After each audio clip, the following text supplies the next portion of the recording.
Good afternoon, everyone. Bonjour tout le monde. Thank you for taking the time to join us today. My name is Sonia Shorey, and I'm privileged to serve as the Vice President, Strategy, Marketing, and Communications with Invest Ottawa.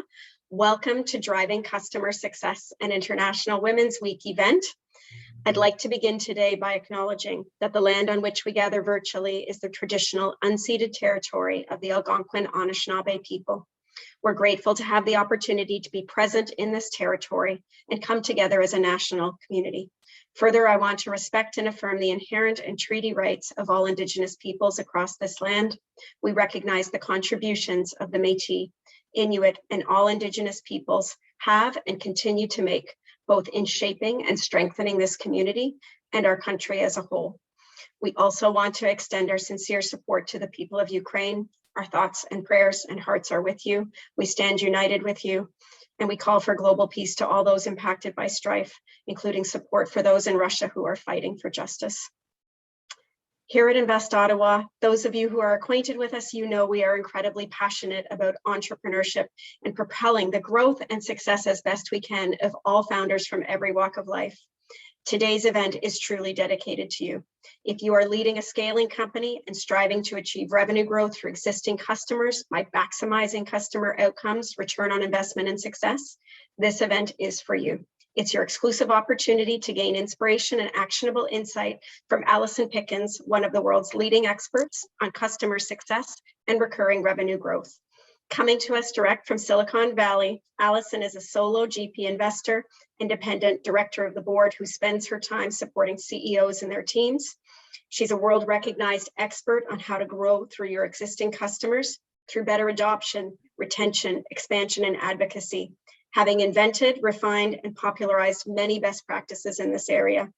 She's the former COO of Gainsight, scaling that SaaS company from its infancy to a multi-product platform, propelling the firm from 1 million to 80 million ARR. And she's a pioneer of thought leadership and go-to-market strategy and customer success. We're delighted to welcome her to the first time to our community today, and she will be joined by Ottawa's own customer success expert, founder and CEO of LearnExperts, Sarah Sedgman, someone who is certainly very well known and respected across our community. I'm delighted to welcome them both to our virtual stage. Sarah, I'm going to give you the reins. Thank you so much to you both for taking the time to join us today and helping our founders propel their success. Awesome. Thank you so much, Sonia. And I'm super excited. I was really excited when Sonia came and said, would you lead the fireside chat with Allison Pickens? I said, oh my gosh, I know Allison Pickens. And of course I said yes. And Allison, I've watched you through your career and admired from afar for many, many years. And of course, in different roles, I've had used Gainsight and attended the conferences, so saw you as well. And so I'm super excited about the session today, and I know all of us joining will learn some great advice and some actionable tips and tricks that we can take back to help scale our company. So let's get started. And as we are going, I'll also manage and monitor the chat. So if anyone has questions, please pop those in the chat and we'll start to weave those in as well. And we'll leave a little bit of time at the end for live question and answer. And let's start with just a question about your career journey to date. So I know you've had an interesting career journey, and maybe tell us a little bit about how you ended up in technology, influencing customer success, and then where you are today as an investor. Well, first of all, thank you so much for hosting the fireside chat, Sarah, and I'm so excited to be here with all the founders today. So in terms of my journey, I started from the beginning. I grew up on the East Coast of the US in suburban Philadelphia, ended up finding my way to New York City, the big city nearby, where I started out my career in essentially business boot camp. So I was in management consulting at a company called BCG, learned a lot of generalist skills about how businesses are built, and later followed some colleagues I really respected to Bain Capital, where I was working in private equity. Very different type of investing from what I do now. We were investing more in mature companies. These were leveraged buyouts. And although it wasn't my great passion in life, I did learn so much about how companies are valued. What are the key drivers from a financial standpoint? And was able to tie that back, given that we were pretty involved with the leadership teams, the companies we invested in. I was able to sort of see how the financial models that we would build would correspond to operational initiatives on the ground. And as a side note, I would say, that was an extremely beneficial skill to build. And I noticed a lot of leaders sometimes trying to build that, over the course of their career. So, which I think is a great idea. I had an entrepreneurial itch. I didn't know anyone who did anything entrepreneurial. I didn't know anyone in tech. I was in Boston at the time when I was at Bain Capital. And I picked up this book that was written by a Stanford professor about entrepreneurship. And it really struck a chord with me emotionally. I just loved the idea of thinking through innovative ways to improve society and being able to leverage my creativity to go make a difference for other people. In college, I had aspirations to go into sort of public service, like in a government role in some capacity. But over time realized that my creativity, at least in that moment, was best channeled through business. And so I decided, well, all the entrepreneurial people seem to be in Silicon Valley. So I'm just going to go out there. And business school ended up being my vehicle for going out there. While I was in school, I experimented with a bunch of different company ideas. Nothing really stuck. But then after that, I ended up getting in touch with the new CEO at Gainsight because Bain Capital's venture arm had led a very early funding round in the company shortly after Nick, our new CEO, had taken over from the founder in kind of an unusual situation, which very infrequent nowadays. But basically, it was this new founding moment. We inherited 30 customers and a pretty bare bones product, and then scaled that out over the time I was there to north of 80 million in annual recurring revenue. I became COO over time, built a lot of different teams, and spent a lot of time on our content marketing, since this is something we could talk about. Gainsight was deeply immersed in this category creation exercise, trying to popularize best practices about customer success, which ultimately also would pave the way for our software sale.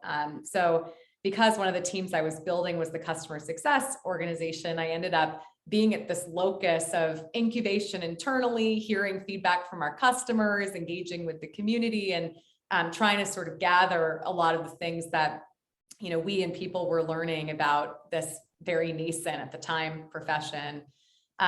When I was leaving Gainsight, I was thinking, how do I spend all my time with the kinds of B2B SaaS founders that I had advised while I was at Gainsight, since that was the market that we were selling to.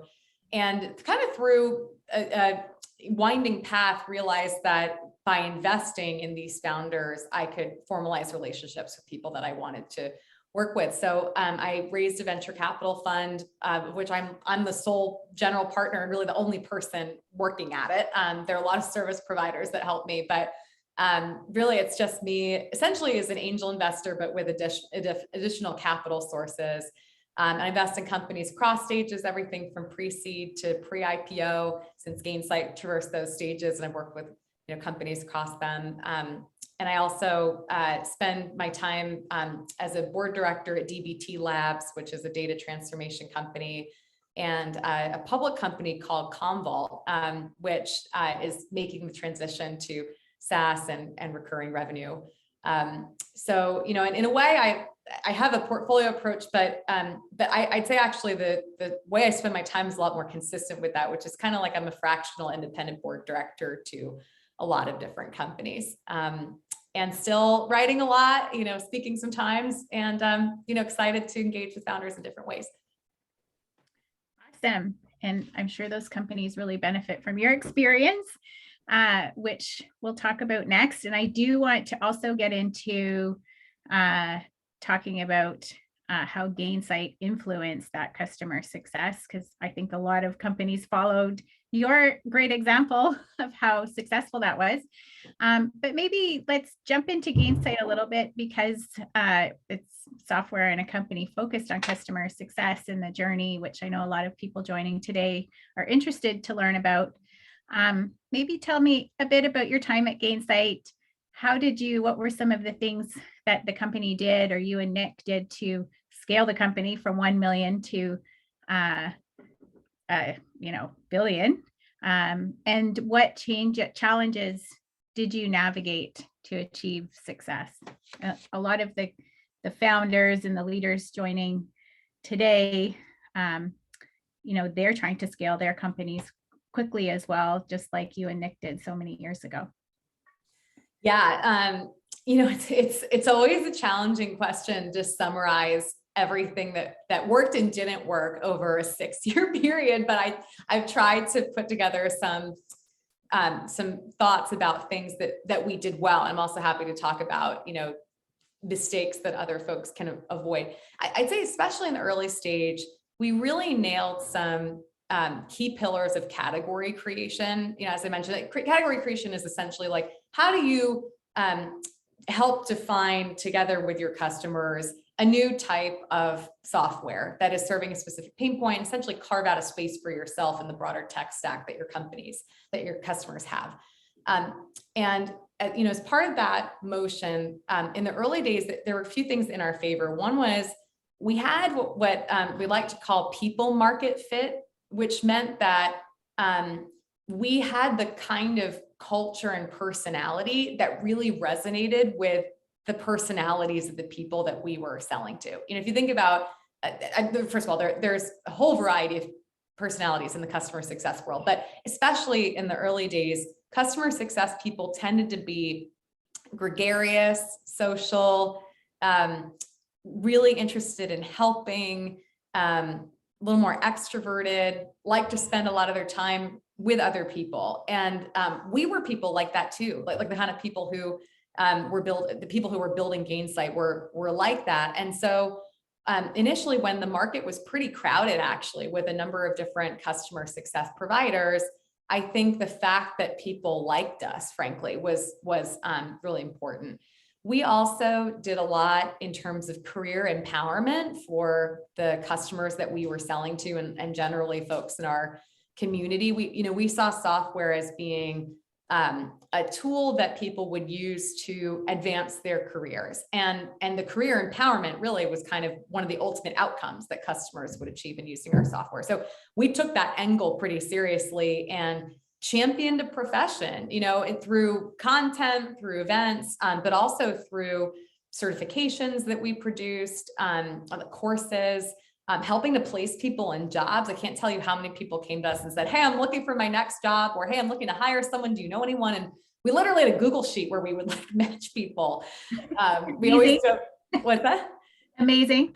Yeah, we often joke that if the software business didn't work out, we would just become headhunters. I'll mention a couple other things and then turn it back to you, Sarah. But 2 other things. One is we enabled identification with the community. A lot of people, especially in the early days in customer success, I think felt pretty lonely. Often they were only one of a couple people in customer success at their company.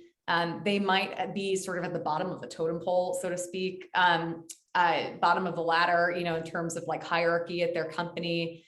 People didn't really respect what they were doing. And when you take people like that who feel disenfranchised, unempowered, and you bring them together, there's so many interesting conversations that happen. All of a sudden, people are like, "Wow, you experienced all the problems that I did."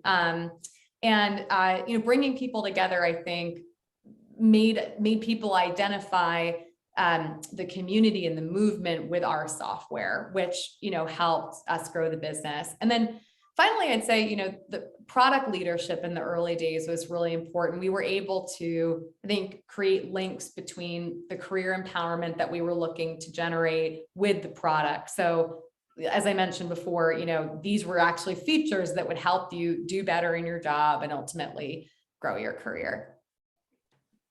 Yeah, so 2 interesting things from that. I've never heard of people market fit, so I love that. And I can relate to the story you're talking about because I definitely knew the Pulse conference, which was the Gainsight conference, before I knew Gainsight. So we would come to the Pulse conference, and then of course Nick would host that. And then, hey, voila, Nick was the CEO of Gainsight, this cool tool. And I think a lot of companies and founders, definitely in the industry today, I see are following that lead, focusing on community, the people, gathering together a group of people that have a similar need, and then talking about the SaaS or the solution later. So it was definitely pioneering a great approach that is working today as well. So maybe we could switch to trends in the industry around customer success. Thinking back to your time at Gainsight, but also now, what trends did you see happening? You talked to some just a minute ago, but what were some main trends? And then how did Gainsight influence and shape really what customer success means to a lot of us in the industry today? Yeah, sometimes it's difficult to distinguish between trends that are happening outside you and then trends that you are directly generating or influencing. I think ideally as a software company, especially, you're kind of nurturing waves that already exist as opposed to trying to, force the wave yourself. I'd say we were doing a mix of that. I think one trend that was certainly happening was that more and more companies were starting to hire customer success people. And the reason was because founders were starting to realize, partly from the influence from their investors and their board members, that net dollar retention, and actually in the early days, it was more usually referred to as gross dollar retention. These were metrics that mattered. And, what would often happen is company would take off, sell to a bunch of customers, raise a ton of money. And then in the boardroom, they would have to report, oh, well, we brought in, 20 new customers, but we lost 10. And, at first, like VCs might give them credit for the growth, but then there'd be like, well, it's a lot more costly to replace the 10 that you just lost than to just renew them. And so, there'd start to be concerning conversations about something that became known as the leaky bucket, and kind of the harmfulness of churn. So a lot of discussion about, churn as the culprit.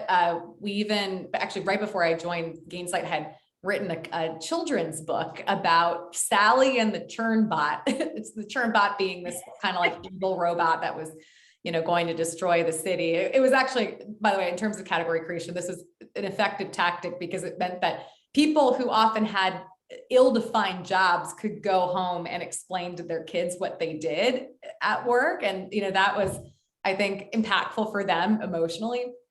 Anyway, so there was this trend of companies and their boards and founders caring a lot about this leaky bucket of churn.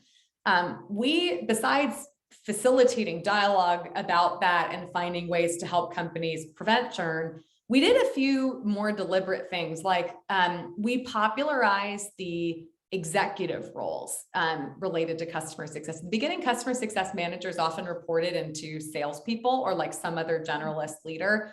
We said we believe that customer success should have a seat at the executive table. There should be a VP role. And over time, we talked about the chief customer officer role, which would oversee an organization consisting of customer success management, pro services, and support.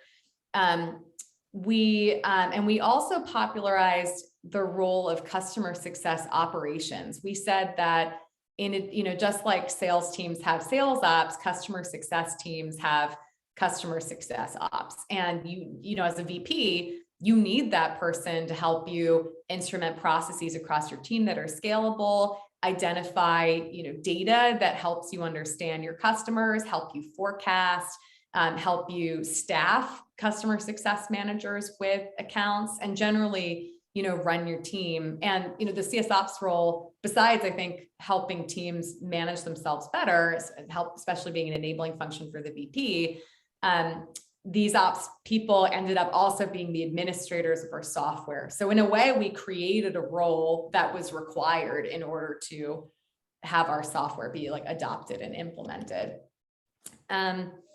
So, those were, I think, seeing like the evolution of the function that was probably one of the biggest trends that we saw and also, influenced especially in the early days. I'd say like at this point, customer success has really taken on a life of its own. And there are a lot of different things happening, which I'm sure we'll get to over the course of our conversation. Yes. Yeah. And definitely you mentioned the chief customer officer role that really did come through the influence of Gainsight and you and Nick, where today this is a common role in many companies. And many companies that I work with, even early stage and scale up, are asking the question, is it time? Do we need customer success managers? And I think back, even 10 years ago, that wasn't a common question.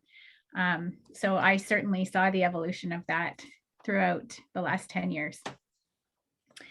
Awesome. Okay, so then flash forward to today. Gainsight happened, and there's a couple other questions I have around, your book and some other things related to Gainsight. But flash forward today, you invest in companies, you sit on boards, you're in the boardroom asking those tough questions. And I love the Sally in the bucket analogy. I can't imagine sitting around the dinner table explaining to the kids about, net customer retention, but Sally in the bucket is great. But now you're in the boardroom asking those questions and helping companies grow. So what are some lessons learned that you shared with them, maybe on a broader sense, around the customer success and retention rates, but also just how to scale and grow? Yeah, so there are a few things that I tend to emphasize a lot with, and by the way, the companies I work with are usually like venture-backed SaaS companies that are growing very quickly. One thing that we tend to talk a lot about is the importance of OKRs, which are objectives and key results. Essentially, it's a methodology for setting goals. That tends to be the best methodology I've noticed for generating alignment across the company. And if you've worked in customer success, especially for a while, you'd know that one of the biggest challenges to achieving great outcomes for your customers, great experiences for your customers, is misalignment across functions. There's a disjointed customer journey. Sales and customer success, marketing, product manager, all on different pages about what customers need, what we should be doing for them. OKRs are a way to get everyone on the same page. Here's what our, here's how high level what our company goals are. And here is the piece of those that's owned by your function. So you can start to have, OKRs focused on product releases, and explain, okay, how is each function contributing to the success of that product release? You can have OKRs around, net dollar retention, and likewise have different teams who are owning different components or different drivers of net dollar retention. So I'd say, companies, especially upon my product, but I'd say in general, companies are building OKRs into the way they work much earlier than they used to. I mean, I see startups with 10 or 15 people that have an OKR process. And I think it's important not to over orchestrate it too early on, because you're learning, you're experimenting, but it's still important to have a mechanism for alignment. Another thing that I notice a lot, which I'd say I advise on a bit, but more it's kind of just a fact of life. The CRO role has become much more prevalent than it was when we started out at Gainsight. In fact, I'm not sure I had heard the chief revenue officer role when I was starting out there. But CRO has become a very common profession, partly because of the rise of product-led growth companies, or which is often the same as companies that have a self-serve model where users can buy software on their own through their credit card, through the company's website. What tends to happen in companies like that is, because there's such a scaled approach, an automated approach to working with customers, you need like a perfect alignment between all the different customer-facing functions. And therefore, it makes sense for those functions to report into one person who, tends to have the chief revenue officer title, sometimes a COO title. I think product-led growth is one thing that spawned that title. Another thing I've another reason why that title I think is more popular is because founders are much more technical than they used to be. I think especially with the rise of dev tools as developer tools as a category, data infrastructure as a category, security. You see a lot of very technical founders who are coming from engineering or product management backgrounds. They don't have go-to-market experience, but they're incredible product visionaries. And so they tend to bring on someone who, is typically, sometimes they might be a co-founder, but typically they're not. Usually they're, an operationally minded person that's running, all customer facing functions. So that's I think been a really big trend, and one that, although it's replacing in some way the title of Chief Customer Officer, I think it's very beneficial to the customer experience, to customers achieving outcomes, to driving net dollar retention, because it enables such strong alignment across customer-facing functions. Yeah, on that, I'm going ad hoc with a question, but do you see customers reacting to that Chief Revenue Officer title versus Chief Customer Officer title? It's a great question. To be totally honest with you, and along the lines of your question, I don't like the title because it's so inward focused, right? I mean, if you're a Chief Revenue Officer meeting with a customer, that customer is upset, trying to get value. Like, it doesn't feel good to know that like the senior most person you're talking to is someone who's just concerned with, or seems to be just concerned with revenue. I think the practical reality nowadays is that CROs know that having incredible product experiences is the route to greater revenue. So there's much, and that linkage is, I think, is much more embedded into the way that companies operate now. I think that's beneficial, but would it make sense for that title to be Chief Customer Officer and just expand the role of CCO to include sales and marketing? Yeah, maybe. I remember Yamini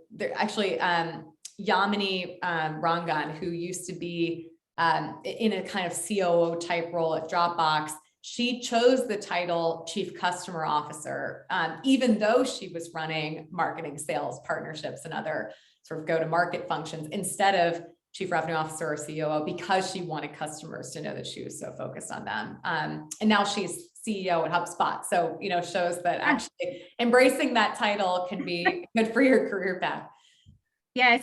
Yeah. I've often thought about that, because the CCO, like you were saying, came about in the industry, and then CRO has probably only been the last 5 years, I think, that it's become popular in an effort, I think, to help the sales leaders have a C title.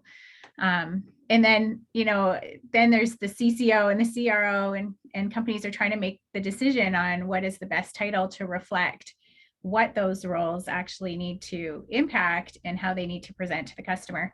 So yeah, it'll be interesting, I think, in the next 5 years to see what happens there. Maybe a whole new C title a category will come and include both. It's a great question. And one more thought on that. Like, I think what was great and still is great about the Chief Customer Officer title is that customer is in the title, and it gives the impression that there's at least a team that really cares about customers. But and as I think we've talked about before, Sarah, as well, and I know it's like sort of in your train of thought and like designing these questions, customers need to be thought of by all functions, right? And I remember even when I was CCO at Gainsight, which is a role that I held at one point, I had my customer success managers, I had my pro services folks, I had customer support, but the whole organization was called customer success. That was sort of the name of the overall cross-functional team.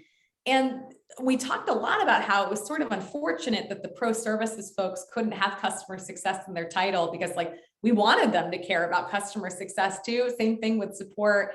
And, over time, other functions, especially product management, have also taken on the mantle of ensuring success for customers. So in a way, I almost feel like it's a fulfillment of the customer success movement, that there are in more and more companies, we're seeing fewer people with customer in their title, because it's become broadly known as being a company-wide imperative, not just something that one department owns. So maybe it's a contrarian perspective, but I think probably a good thing overall.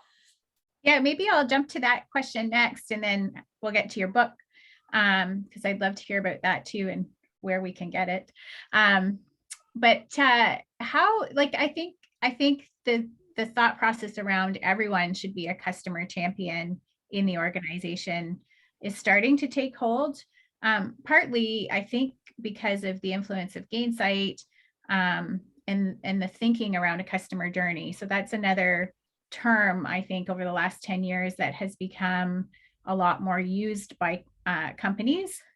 Certainly, as I, again, meet with scaling companies in an advisory role, often they'll say, I think I need to create a customer journey. I don't know how to do that. And so thinking about that customer journey, it starts mapping all the different intersections with the customer and what they need, the knowledge that they need, the success criteria. But what advice would you give to founders and leaders, executives of companies that are joining this call today to really influence that paradigm shift or that mind shift that everyone should care about the customer? The whole reason we have a company is for the customer.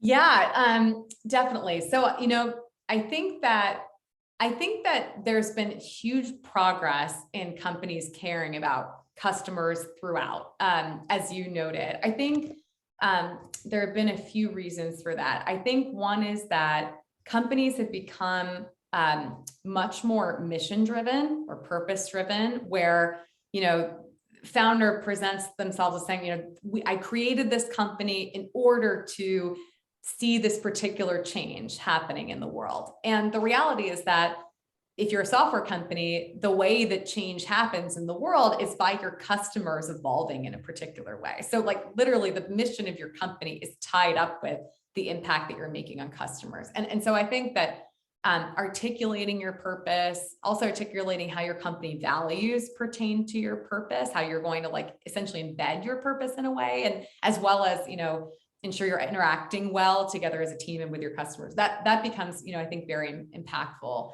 and ensures that everyone at the company is customer oriented. I think also, to your point, like, there's been a greater focus on designing thoughtful customer journeys, I think in part because of this trend towards self-serve and product-led growth businesses. I'm seeing really interesting evolutions in the journey there, where there's a combination of automated interactions with customers and then human-led interactions with customers. To give you an example, I was talking with a developer tools company recently, and they started out in open source, commercialized a product. And when people sign up for their product initially by signing up for a free trial, that user gets an email that is automated but addressed from a customer success manager at the company saying, "Hi, so excited you signed up. I know that as a developer, especially, you probably just want to try out the product yourself without my interference. But should you have any questions, feel free to respond to this email and we can set up a call." So it's someone who's available and presenting themselves as a CSM, but it's putting the customer's preferences up front, which is, developers usually want to just try the product. And then, over the course of the 2-week trial, you'll get a small number of other emails, one that explains case studies of other successful customers who've tried the product, how exactly they use the product. The system will kind of notice at some point if you haven't completed a particular action during your free trial, which tends to correlate with the conversion from free trial to paid. And there'll be an automated email saying, "Hey, we noticed you didn't do XYZ. If you need instructions on how to do that, click here. You can also set up time with us." And then once the person graduates to being paid, there are ways that the company detects, masses of users that aggregate at particular companies so that there can be a corporate level contract formalized.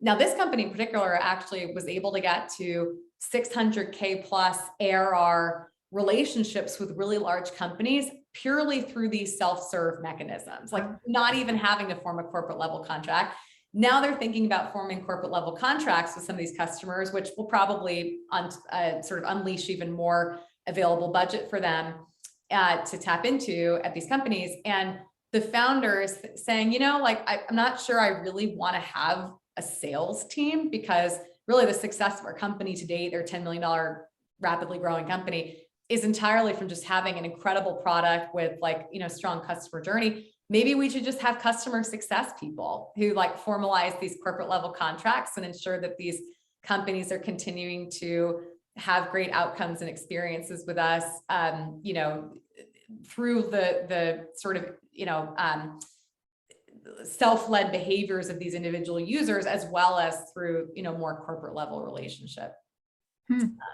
That's interesting. Yeah, it's really neat what we can do today with SaaS-based products. So on the cloud, you can see, you know, what is the user doing. Certainly how this company's leveraged that in their sales process is interesting. But also, you know, maybe the buying habits of customers are changing too. You know, perhaps just like, you know, we don't like marketing calls on our phone anymore. Perhaps, well, you know, perhaps the industry is changing a bit in terms of how they want to engage as well with the sales process. So it'll be interesting to see if that changes as well. Just a reminder, questions, if anyone has questions, put them in the chat. And there is one question here, which I think is asking, I hope I get it right.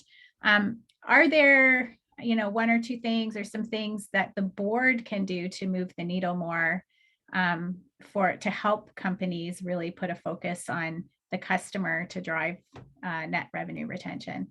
Yeah, I think first of all, making net dollar retention a primary metric that's looked at in the overall dashboard of the company is really important. I was actually just reading a sort of year-end update from one company that I work with, and they, you know, they have not just net dollar retention as a high level metric, but also net promoter score as a high level metric on their board dashboard. So making it a priority, I think, is very important. I think that, you know, and this is, you know, a bit of a contrarian perspective, but my thought is that if you emphasize the building of incredible product experiences, you invest in hiring amazing product people, amazing engineers from the beginning, you're building great process among them, you will end up with a company that's very customer focused. So, you know, this is a different, I think, perspective than what I had when I started out at Gainsight. And especially at the time, there was just this feeling that like the customer success profession specifically was carrying the torch. Actually, we called it carrying the torch, you know, in the Olympics opening ceremony for like the customer success movement. And I think that that was really true for many years. But what I actually found in working with our customers and our community was that their biggest obstacle to carrying that torch was that their product teams sometimes were not particularly strong. You know, and that has changed tremendously, like, especially in the past 5 years. You know, I think there's a much better understanding as to how to build incredible products, how to start with the user in mind, as opposed to a senior level buyer that may not care about, you know, how, you know, products are being used by their team. But, you know, the concept of shelfware, which was a risk, you know, for a lot of companies early in the customer success movement, doesn't really exist anymore because companies just refuse to pay for products they aren't using. And I think that's partly a result of people getting more accustomed to incredible products. Absolutely. I think metrics is a great way that the board can ask for metrics, which drives accountability with the company, but also ensures that the company is defining what metrics drive their success and reporting on that. And certainly from my own experience, and I had shared this with you at one of the companies I worked at where I was the chief customer officer, we put in a new roadmap. We called it the customer journey, but a roadmap for what the customer experience is, all the way from, you know, first learning about what the company saw, what problem they solve, all the way to support to renewal. And in implementing Gainsight, we were able to actually track those things and then get analytics on them. And we were able to build a health score and metrics around the health of the customer. And then we communicated that throughout the organization so that people were aware that we had customers that were red and needed help, and we had customers that were green, and we could identify and help the ones that needed help. And it really impacted the health score quite significantly just in 6 months. And then that impacted in turn the reoccurring revenue and the renewals. So metrics, I think, is a really key place to start. Okay, one more question coming up from Sonia. What do you think is the single most important action a founder can take during the early stages of development to drive customer success, and why?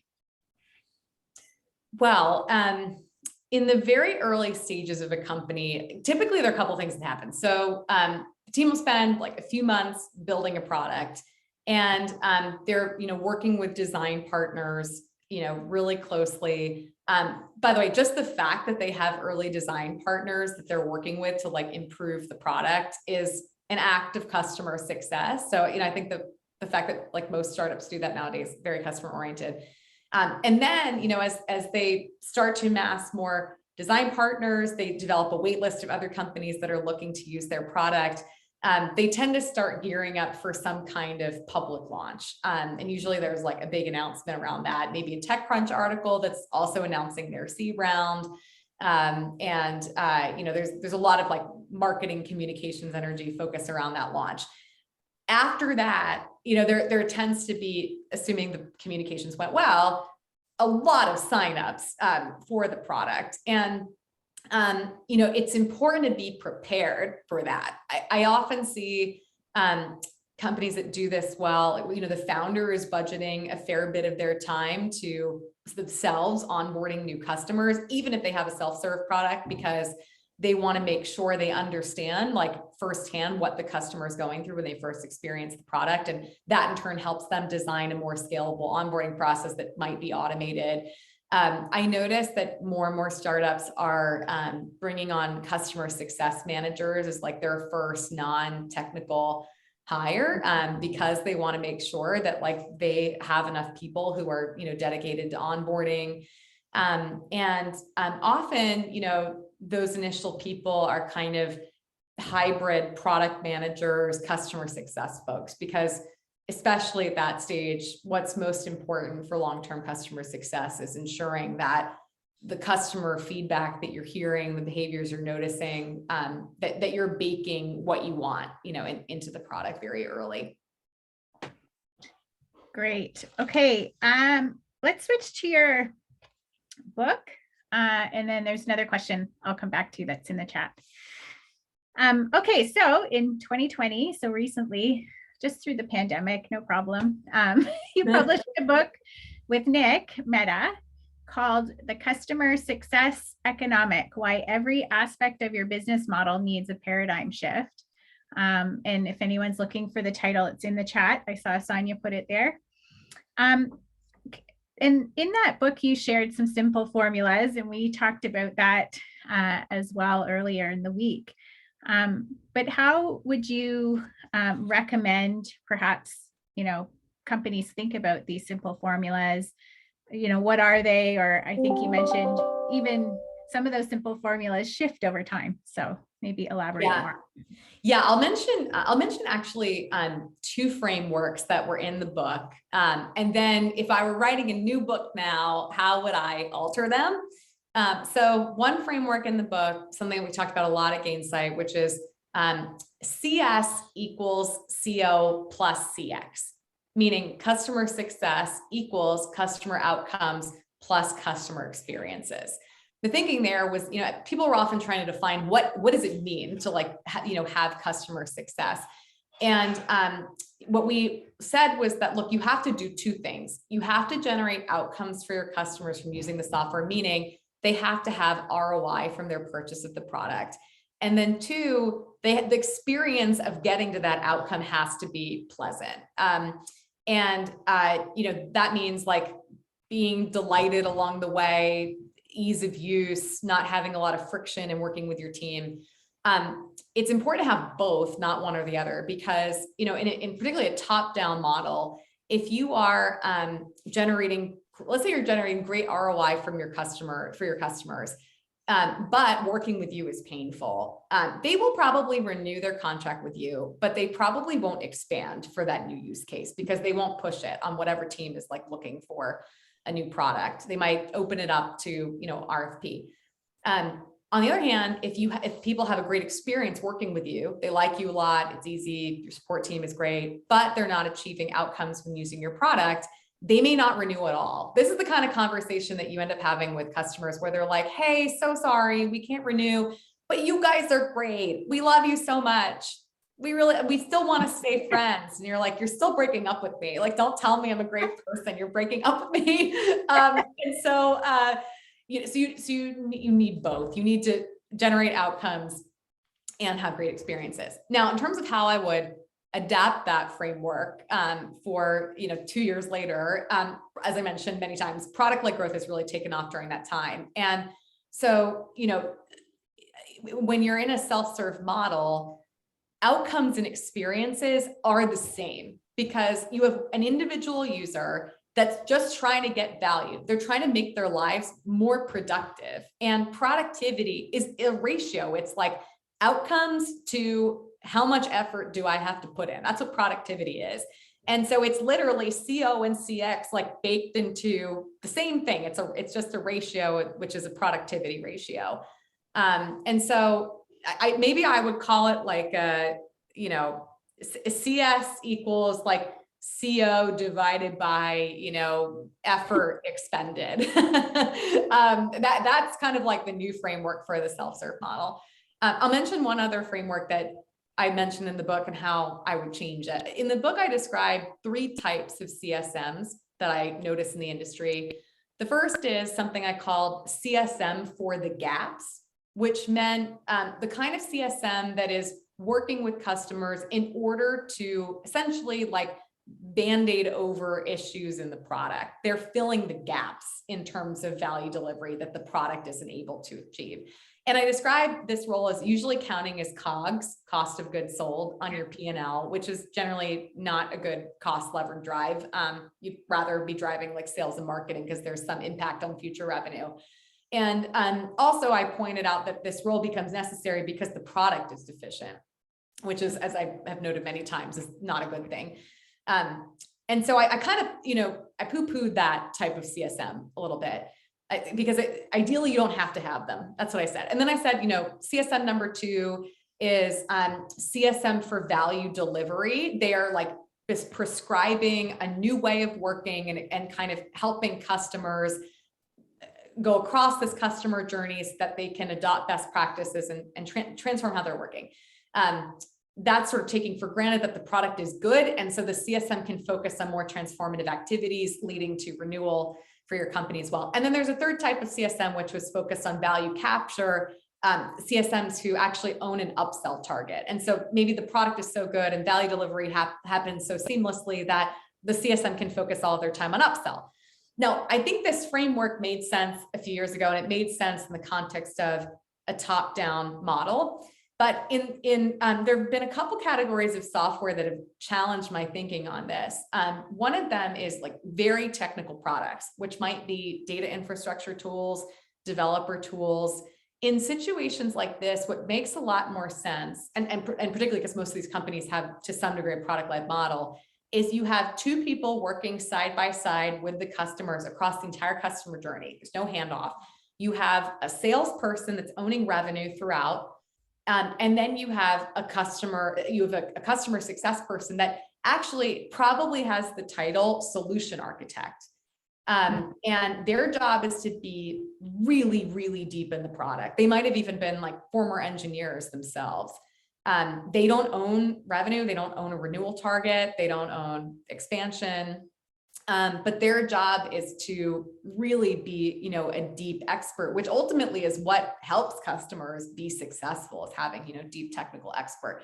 So whereas previously I kind of challenged the value and necessity of having someone who's like CSM for the gaps, now I see the product-oriented CSM as being critical, for many companies with sales owning revenue throughout. Yeah, that's really interesting. Because I know, sometimes the CSM feels like I keep checking in with the customer, do you need help with anything, kind of walking through that checklist of, is this working, that working, I'll connect you. They're almost like the connector back to the organization. But the customer may not be feeling that there's a lot of value there, but definitely a deep expert coming in and helping them really get value from the solution. I can see makes a lot of sense. And now you have a topic for your next book, kind of like the formula is revised. Maybe the title of the book can be The New Formula. There you go. Where can people get your book if they're interested? You can get it on Amazon. Just search for the customer success economy. It'll come up, or maybe we could, insert the link here. Okay. And also, one thing that I can do as well, I do, if you want to see more of my recent content, I do publish a lot on my Substack, a couple times a week, podcasts, newsletters. Awesome. Did you just put that in the chat? Yeah. Oh, I think I sent it to the wrong group. Here we go. Sending it to everyone now. Okay. Awesome. Great. Okay. We just have 8 minutes left. The hour is flying by. As Sonia said, we probably could have had 3 hours. Another question that came in, with Gainsight focusing on category creation, how did you navigate with customers where you were looking to influence change to the internal processes that they had been used to for a long time? I know a lot of SaaS companies, especially as they're inventing new ways of doing things in the industry, are faced with this challenge. Yeah, this was, I think, the hardest part of building Gainsight was that, often I think the vision that people had and that we had for where customer success could go felt sometimes light years ahead of where we all were, in the sense that, often people who didn't have any customer success experience were coming into the industry for the first time because they saw the rise of this profession. So they might have been coming from a different role and were trying to learn a new job. Also, often the leaders of these functions were taking on that role for the first time. Some of them may not have ever been in a leadership role, and others might have just come from a different functional leadership role. We'd see a lot of former salespeople trying to run customer success teams, former support leaders trying to run customer success teams, sometimes product leaders.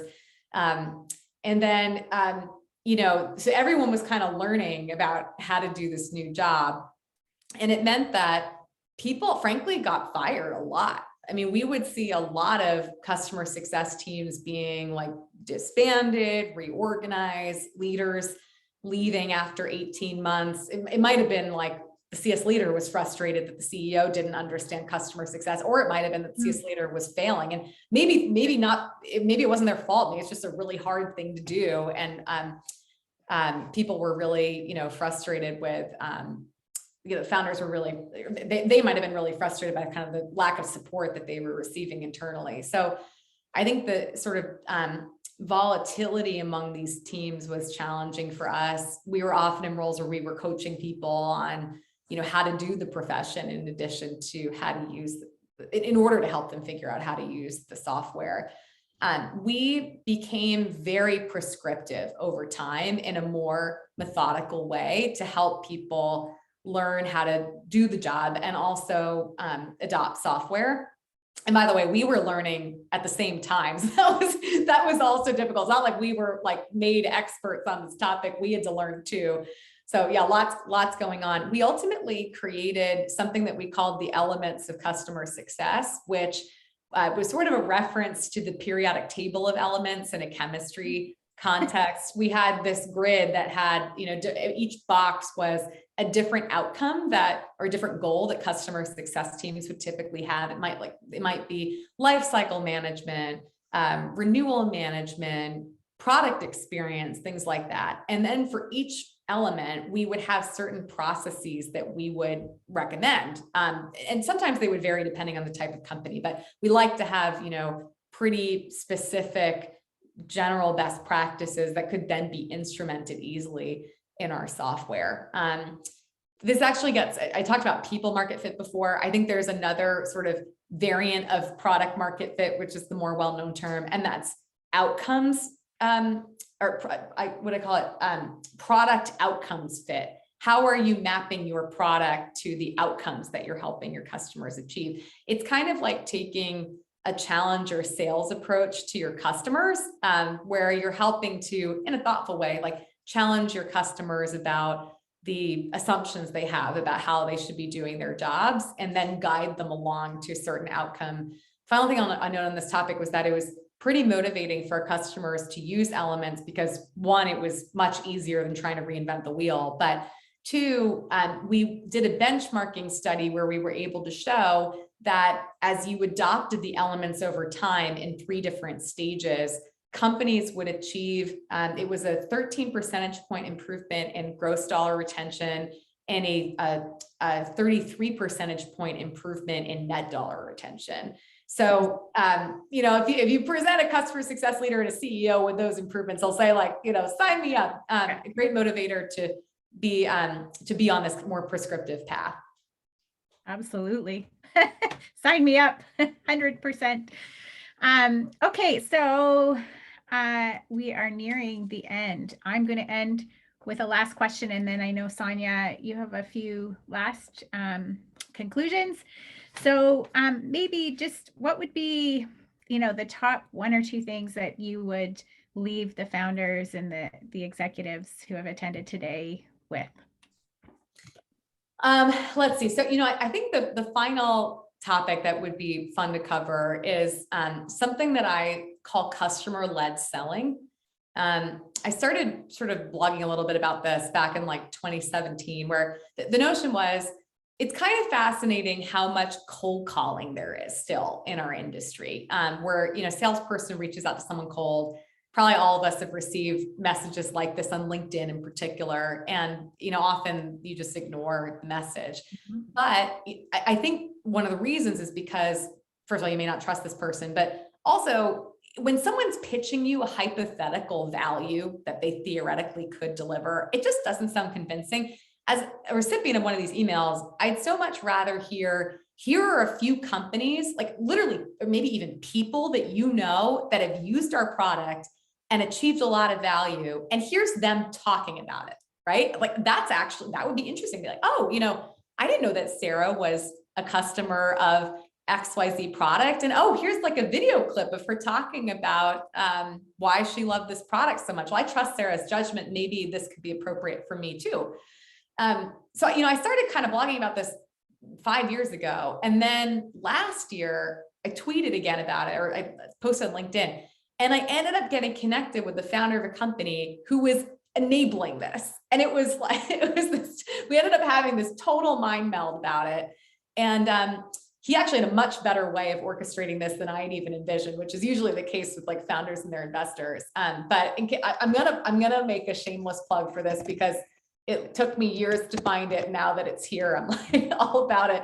But Vouch is the name of the product, and they make it easy for customer-facing people, whether you're in customer success or marketing or sales, to solicit short testimonials via video from your customers. And often these people, they're like using their iPhone to take a video of themselves in their kitchen, talking about an amazing product. And then, as a vendor, you can easily like take that video clip, share it on your website, share it with prospects that are similar to the person in the video, and share it with customers that are trying to get motivated to get more value. So I'd say like, if I had one tip, it would be orchestrate customer advocacy. I love that. I'm going to experiment with that myself. I love it. Okay, well, thank you so much, Allison. This hour for me was incredibly fun. And of course, talking about things I'm passionate about as well is always fun.